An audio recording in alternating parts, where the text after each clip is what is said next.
In my daughter Malaysia, I'm given a chance to be the father that I long to be for my oldest daughter while I was incarcerated behind bars.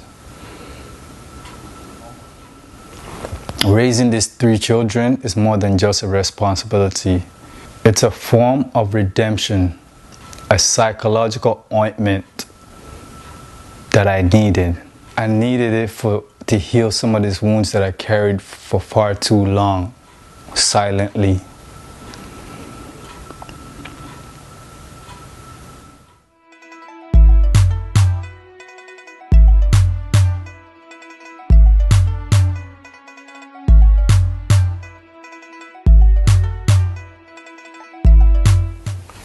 Peace. Welcome to another episode of Don't Quote Me on the 27th Letter Podcast. Thank you for joining me. This episode is going to be kind of special because I want to touch on these children that I've been raising the last 10 years. 10 years. I have 4 children altogether. My eldest daughter, you guys already know. I never had a chance to, be directly involved in raising her. I was out of her life from the age of a year and a half. Even before that, it's not like we lived together. She lived with her mom and I lived at home. So we lived separately even for the year and a half that she was alive, which to me is a disservice to myself as a parent and my child. I think, I know your relationship with your children is best fostered when you're all under the same roof. I can guarantee you that.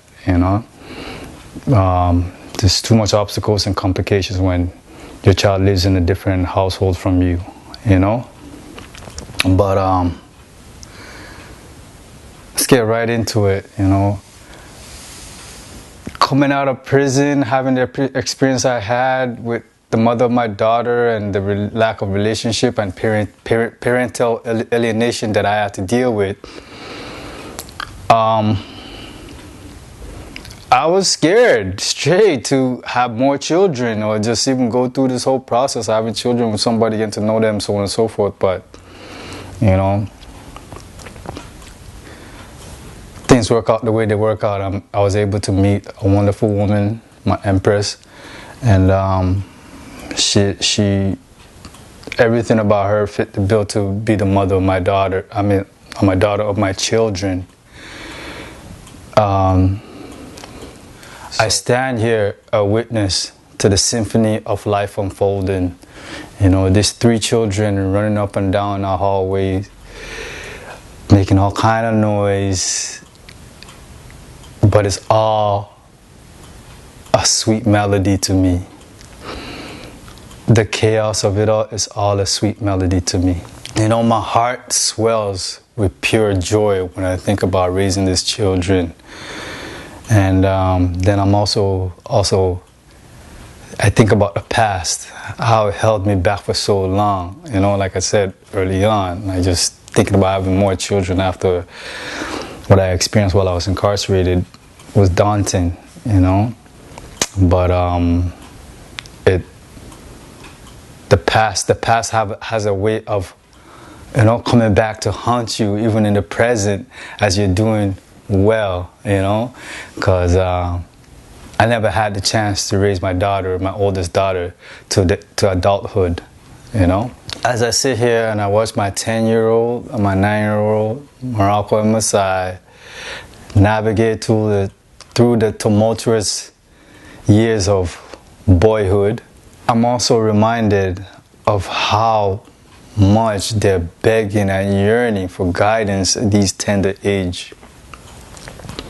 When I think about my father and the way I was treated, like for the first 9 years of my life, I didn't live with my father until I was around 10. And then for maybe about the next 4 or 5 years, I lived with him until he moved out. But in those years, it was just nothing but physical abuse that I had to endure. And it got so bad at one point that I even had to confront my mom. I was like, I didn't believe this was my father. Like, there was no way a father treats his child like this, the way I was being treated, you know? So when I think about raising my boys, I don't understand, like, how do you treat your child the way I was treated? Because I'm looking at my boys, I'm like, this is excited, exhilarated, you know what I mean?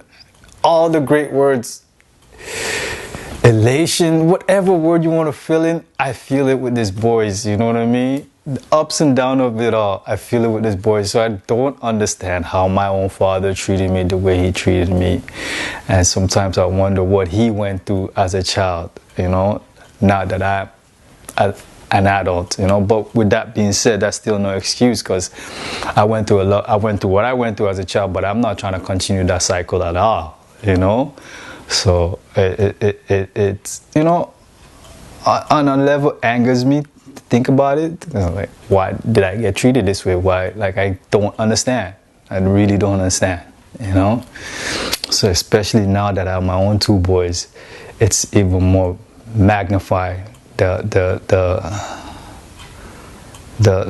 thought of it, when I think about it all, you know. Looking at my boys, their second child at parenthood, you know. The narrative that was written prior to me going to prison or while I was in prison wasn't me at all.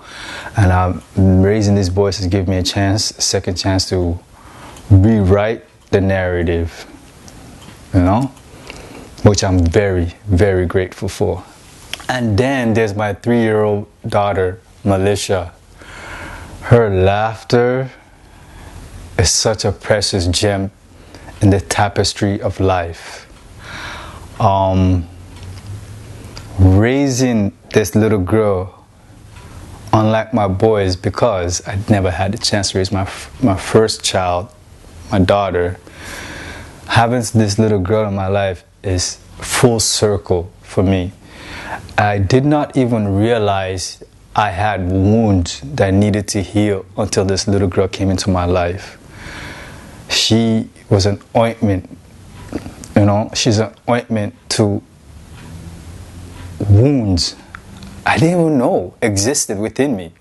With my daughter, I see the promise of a future unburdened by the mistakes of my past.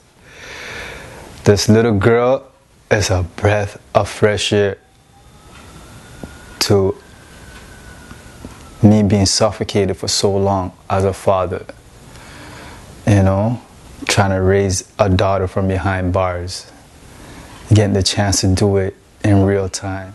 In my daughter Militia, I'm given a chance to be the father that I long to be for my oldest daughter while I was incarcerated behind bars.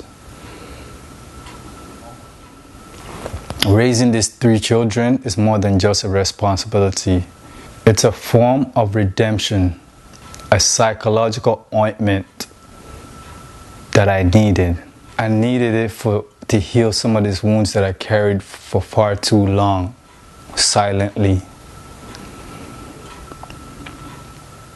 Each bedtime story, each scraped knees, each encouragement that I give them is a chance for my soul to heal.